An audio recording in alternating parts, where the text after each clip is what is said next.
Alright, so hey guys, what up everybody, it's your boy Danish Zihan, back at it again with a new video baby. Okay.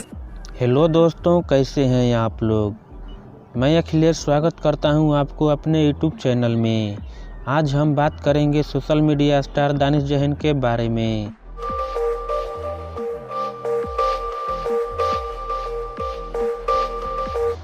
Danish Jain भले ही इस दुनिया में नहीं हैं, लेकिन वो यहाँ अपना छाप छोड़ गए हैं।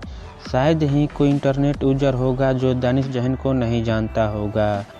दानिश को गए 2 साल हो चुका है, लेकिन उनका फेम आज भी बढ़ते ही जा रहा है। दानिश जैन अगर आज जिंदा होते तो शायद ही कोई इंटरनेट पर उनसे आगे बढ़ पाता। दानिश जैन एक यूट्यूबर, लाइफस्टाइल ब्लॉगर और टिकटॉकर थे। टिकटॉक पर कम समय में टिकटॉक को हिला के रखने वाले वो दानिश जैन था। चलिए जानते हैं उनके लाइफ स्टोरी क्या है। दानिश जैन का जन्म 16 मार्च 1996 कुर्ला, मुंबई, महाराष्ट्र में हुआ था। दानिश के परिवार में उनके मम्मी पापा और एक बड़े भाई हैं। दानिश को पढ़ाई में बिल्कुल भी इंटरेस्ट नहीं थी।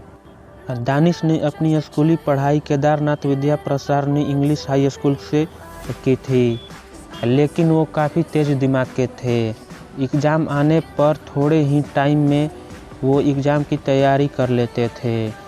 वो कभी किसी भी एग्ज़ाम में फेल नहीं हुए थे। उनका बचपन से ही अलग दिमाग था और वो दुनिया से हटकर सोचते थे। दानिश ने ऑटोमोबाइल से इंजीनियरिंग भी किया था। दानिश जैन अपना यूट्यूब चैनल 2015 में स्टार्ट किया था। वो एक मिडिल क्लास फैमिली से बिलोंग करते थे। वे जहाँ पे रहते थे वहाँ के लोग अजीब सोच वाले थे, मतलब कहें तो छोटे सोच वाले थे। दानिश अपने बाल कलर करवा के रखते थे, इसलिए वे लोग उनको गलत नज़र से देखते थे। उनका करियर स्टार्ट हुआ हेयर स्टाइल से। वो यूट्यूब के अलावा टिकटॉक, स्नैपचैट और इंस्टाग्राम भी यूज करते थे। उनके फर्स्ट यूट्यूब चैनल का नाम दानिश जैन DMG था। इस चैनल पर वो रैप करते थे, जो कि कुछ ही दिनों के बाद वो रैप करना बंद कर दिए। उनको पता चल गया था कि वे रैपिंग करने से वो आगे नहीं बढ़ने वाले, इसलिए उन्होंने दूसरा चैनल ओपन किया जिसका नाम दानिश जैन लाइफस्टाइल था।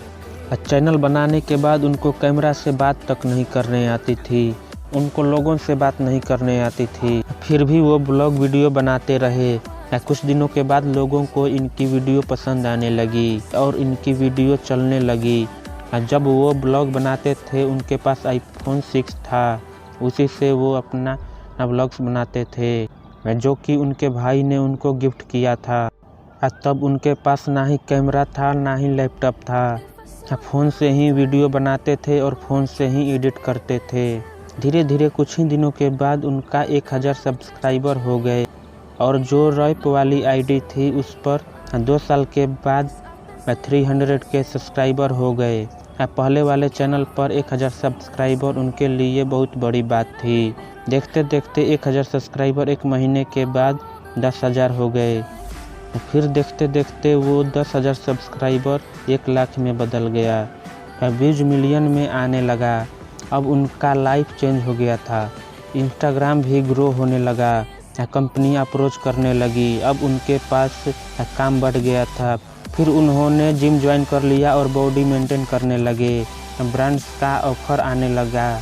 तब उनका हेटर्स भी बढ़ने लगे, लेकिन उनको हेटर्स से कोई फ़र्क नहीं पड़ा। दानिश जैन का कोई कॉपी करता था तो वो उनको सपोर्ट करते थे। वो बोलते थे वो कॉपी नहीं हुआ, वो हमसे इंस्पायर होकर वीडियो बना रहा है, तो इसमें गलत नहीं है। और जब उनके पास पैसे आने लगे तो उनको आलस आने लगा। वो रात भर इधर उधर घूमने लगे, क्लब में जाने लगे। उसके बाद उनके साथ कुछ सीन हो गया। अब क्या सीन हुआ वो तो नहीं बताया। तब उनका सपोर्ट कोई नहीं किया, उनके मॉम, डैड एंड भाई के अलावा। उनके साथ सीन होने के बाद वो सोशल मीडिया से दूरी बना लिए। उनकी बॉडी पूरी तरह से ख़त्म हो गई थी, शक्ल देखने के लायक नहीं था। वो उनके जर्नी का सबसे बुरा वक्त था। वो डिप्रेस्ड हो गए थे। तो उनके बड़े भाई ने बोला तू कुछ दिनों के लिए इंडिया छोड़ दे, इंडिया से बाहर चला जा। तो वे दूसरे कंट्री चले गए। वहाँ जाके कुछ दिन उनको वहाँ बिताने के बाद मालूम चला उनका करियर क्या था, अब वो क्या हो चुके हैं। तो फिर वो इंडिया वापस आ गए और फिर से अपना करियर पर ध्यान दिए।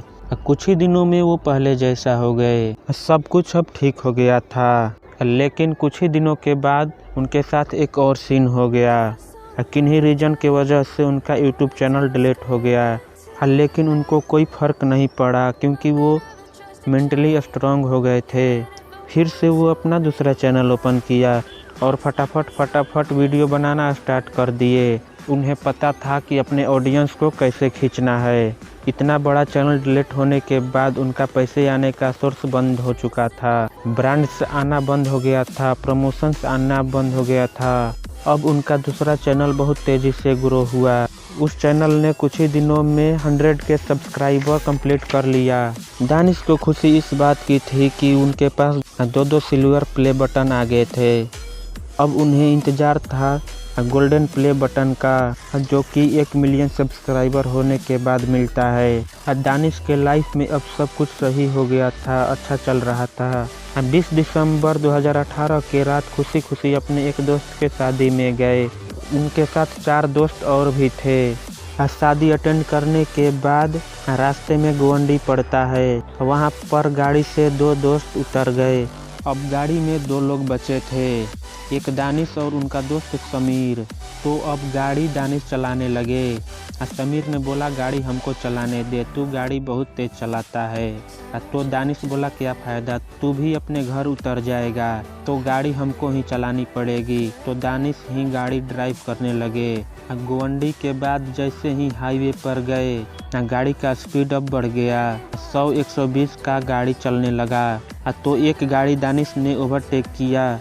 दूसरे गाड़ी को ओवरटेक कर ही रहे थे कि गाड़ी के नीचे पत्थर आ गया, जिससे गाड़ी अनबैलेंस हो गया और डिवाइडर से टकराने के बाद बिजली के खंभे में टकरा के पलट गया। गाड़ी पलटते ही समीर गाड़ी से बाहर गिर गए, लेकिन दानिश नहीं निकल पाए। दानिश के पेट में गेट का एक लोहा धंस गया था, जिसके वजह से वो वहीं पर दम तोड़ दिए। दानिश अपने इंस्टाग्राम के स्टोरी पर उस रात ये स्टोरी डाले थे।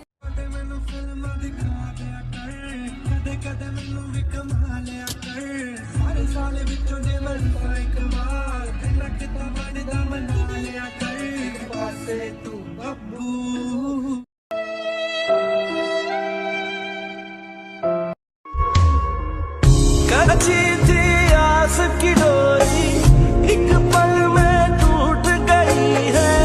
ये अपनों की खुदगर्जी खुशियाँ मेरी लूट गई है।